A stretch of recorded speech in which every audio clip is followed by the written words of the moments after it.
بھی نوجوان ہو، تم بھی اگر خطا کار ہو تو تم اللہ تعالیٰ سے مایوس نہ ہو. تم اللہ تعالیٰ کے سامنے اپنی ثابت قدمی کو ظاہر کر سکتے ہو، اللہ تعالیٰ کے ساتھ لویلٹی کو ثابت کر سکتے ہو، کیونکہ جو اللہ سبحانہ تعالیٰ کے ساتھ لویل ہے، اللہ سبحانہ تعالیٰ کے ساتھ سنسیئر ہے، وہ اللہ سبحانہ تعالیٰ نے اس کے لیے دنیا بھی بنائی ہوئی ہے اور آخرت بھی بنائی ہوئی ہے.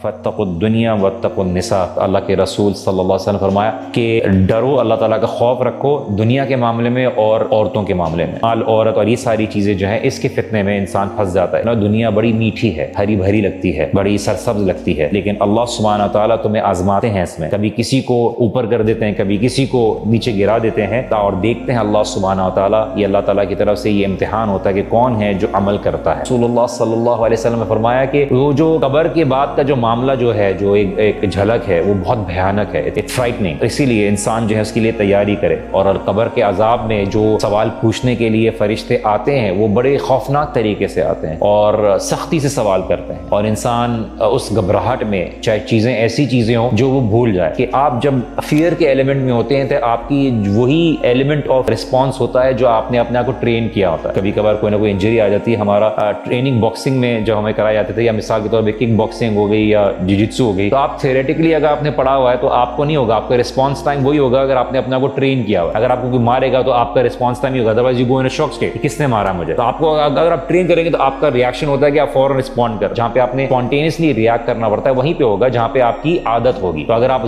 زبان سے غلط ورڈ نکالتے ہیں، آپ نے دیکھا کوئی گاڑی آ رہی ہے، آپ کا رسپانس وہی نکلے گا جو آپ ایسی سچویشن میں اپنے زبان سے الفاظ نکالتے ہیں. اسی لیے اللہ سبحانہ تعالیٰ نے ہمیں وہی بولا کہ جب ایسے سچویشن میں جب بہت فرشتوں کا ایک امتحان ہوگا اور موت کے فرشتے، موت کے فرشتوں کے علاوہ قبر کا کہ سوال پوچھنے والے فرشتے آئیں گے، تو اس وقت اس گھبراہٹ میں، اس پریشانی میں انسان کے منہ سے کیا جواب نکلے گا؟ استعیذ باللہ من فتنۃ المحیا والممات، اور زندگی اور موت کے امتحان سے اپنی اللہ تعالیٰ کی پناہ طلب کرو.